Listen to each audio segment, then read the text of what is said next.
नमस्कार, स्वागत है आपका दैनिक कैप्चर न्यूज़ में। मैं भास्कर लिंगम। आज हम वकोला में है और ज्ञानोदय क्लासेस के जो प्रोपराइटर है कमलेश चौरसिया सर हमारे साथ जुड़े हैं आज दैनिक कैप्चर न्यूज़ में। तो आइए हम उनसे जानेंगे कि क्या प्रतिक्रिया है इनकी, जो अभी मध्यम वर्ग के जो व्यापारी है उनकी क्या प्रतिक्रिया है और पेट्रोल डीजल जो भाव बढ़ा है उनके बारे में उनका क्या कहना है। आइए हम जानेंगे।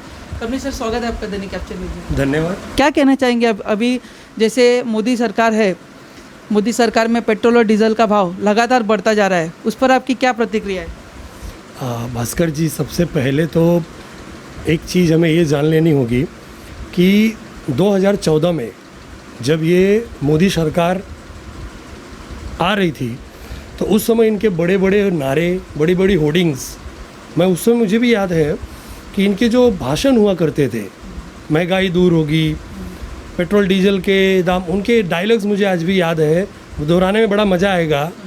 मैं आपको ही पूछता हूँ, एक सामान्य जनता के नाते मुझे बताइए, पेट्रोल डीजल के दाम कम हुए कि नहीं हुए? कम हुए कि नहीं हुए? क्योंकि उनके डायलॉग हुआ करते थे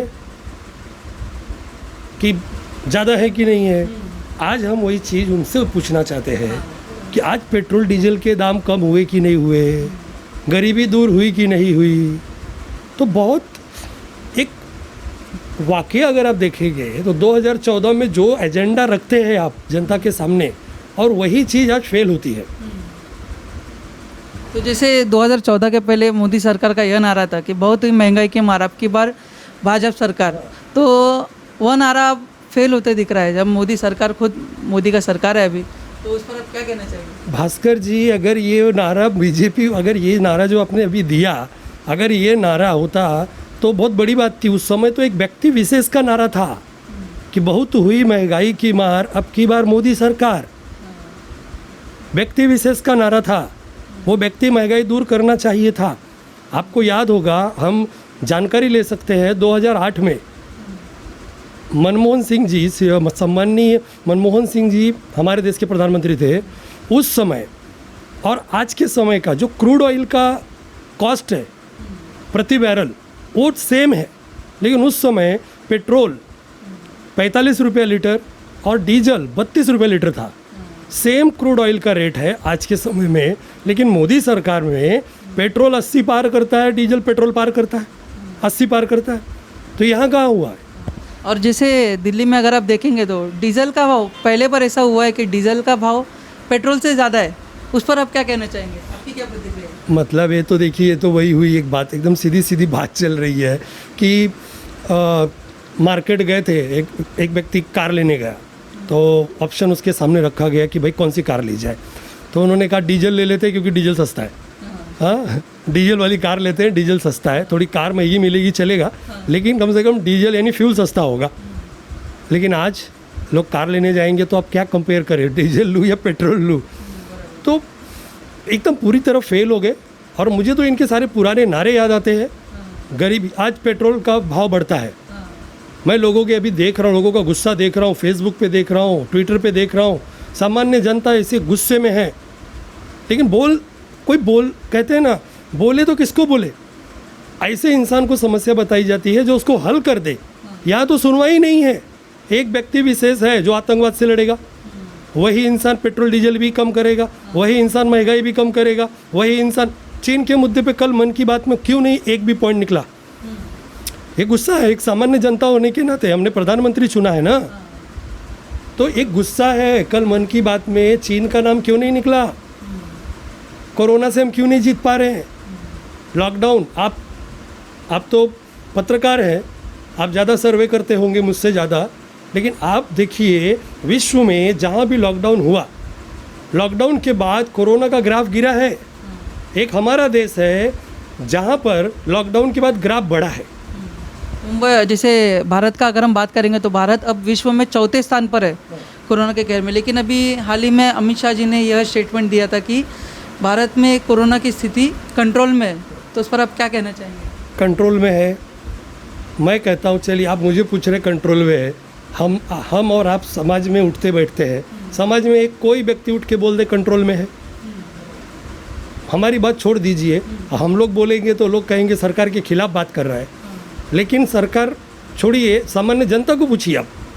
और जैसे आप आपका अभी क्लासेस भी है, आप ज्ञानोदय क्लासेस के प्रोप्राइटर हो, आप क्लासेस चलाते हो, तो अभी जो 3 महीने से लॉकडाउन रहा है तो पूरा जैसे क्लासेस भी बंद था, बहुत सारे कारोबारी जो बिजनेसमैन है वो पूरे बंद था, उनका अभी स्टार्ट हो रहा है। तो जब उन्होंने आवाज़ उठाई तो हमारे देश के जो फाइनेंस मिनिस्टर है उन्होंने कहा कि हम लोगों के लिए 21 लाख करोड़ का पैकेज ये करेंगे, जो जिससे एमएसएमई सेक्टर के लोगों को, थोड़ा मध्यम वर्ग के कारोबारियों को थोड़ा रिलीफ मिल सके। तो लेकिन आपको क्या लग रहा है कि ये प्लान सक्सेस है कि क्या आप इस पे कहना चाहेंगे?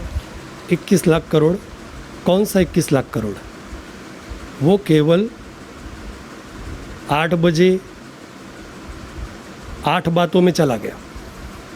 मुझे 21 लाख करोड़ का अगर मैं कहूँ तो उसमें से 21 रुपए का आता पता नहीं है। और ये जो छोटे उद्योगों की बात हो रही है, आज 3 महीने में मुझे बताइए एक खबर आई हो कि नहीं ये चीज़ बंद हुई थी, वापस ये अपने सही पोजीशन में आ गई है। बाहर आप देख रहे हैं दुकान वालों की क्या स्थिति है। आज जनता, काम धंधे बंद हो चुके हैं।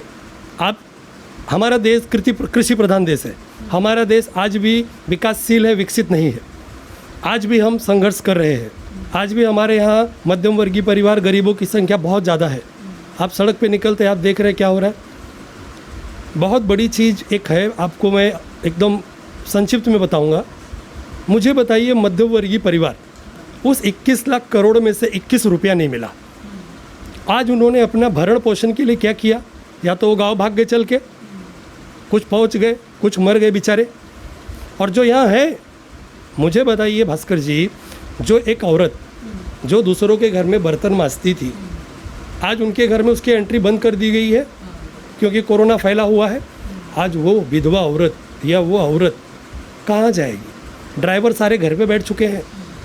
मध्यम वर्गीय परिवार की बात कर रहा हूँ। रिक्शा टैक्सी चलाया गया। अभी कल का जो एक GR आया है हमारे राज्य सरकार का कि आप 2 किलोमीटर के बाहर नहीं जा सकते। 2 किलोमीटर में तो लोग, मुझे लगता है, रिक्शा यूज़ ही नहीं करते। हम और आप भी अगर कलीना या कहीं सेंटा क्रूज जाना हुआ है तो 15 मिनट वॉक करके पहुंच जाते हैं। तो 21 लाख करोड़ में से 21 रुपया सामान्य जनता को नहीं मिला है। इसीलिए दर्द बढ़ता जा रहा है, लोगों की समस्याएं बढ़ती जा रही है और लोग सड़क पर उतर रहे हैं। आज हमारे इलाके में मैं जब निकलता हूँ, यहाँ आसपास के जितने लोग हैं मध्यम वर्गीय परिवार, वो बेचारे मार्केट जाते हैं, फल लाते हैं, सब्जी लाते हैं, धनिया मिर्चा बेच रहे हैं, नींबू बेच रहे हैं, आलू बेच रहे हैं, फल बेच रहे हैं, और उनको BMC परेशान करती है। ये बेचारे वहाँ लगा के बेचते रहते हैं। अचानक जो है BMC की गाड़ियाँ आती है, उनका सामान उठा के रख लिया जाता है। अब मुझे बताइए, धनिया मिर्चा बेचने वाला व्यक्ति 150 रुपया तो कमाता होगा दिन भर में। बराबर है। और आप उसको सीधे 200 रुपया, 300 रुपया, 250 रुपया फाइन मार देते हैं। तो आप क्या कर रहे हैं? ऐसे विपरीत स्थिति में जहाँ लोगों का कारोबार ठप हो चुका है, वहाँ आप लोगों को रिलीफ दीजिए। लोगों के लिए कोई ना कोई गाइडलाइन बनाइए कि आप किसी तरह मुख्य धारा में आने का प्रयास कीजिए। लेकिन यहाँ तो जाती, आप देख रहे हैं अभी रोड, अभी मुझे एक दोस्त का फ़ोन आया कि सर मैं बाइक पे बैठ के जा रहा था, मुझे पकड़ के मेरा चालान बना दिया गया। क्या चल रहा है भाई? क्या चल रहा है? अगर जनता की ऐसे विपरीत स्थिति में हम जनता के साथ नहीं खड़े रहेंगे तो किसके साथ खड़े रहेंगे? तो महाराष्ट्र सरकार की क्या भूमिका है इसमें? आप महाराष्ट्र सरकार में, महाराष्ट्र में भी जैसे कांग्रेस, राष्ट्रवादी और शिवसेना का साथ में जो सरकार बनाया है मिलकर, तो कोरोना में इनकी क्या, महाराष्ट्र सरकार की क्या अहम भूमिका? क्योंकि महाराष्ट्र में लगातार कोरोना के केसेस बढ़ रहे हैं, तो उस पर आप क्या कहना चाहेंगे? देखिए, राज्य अपने स्तर पे लड़ाई लड़ ही रहा है।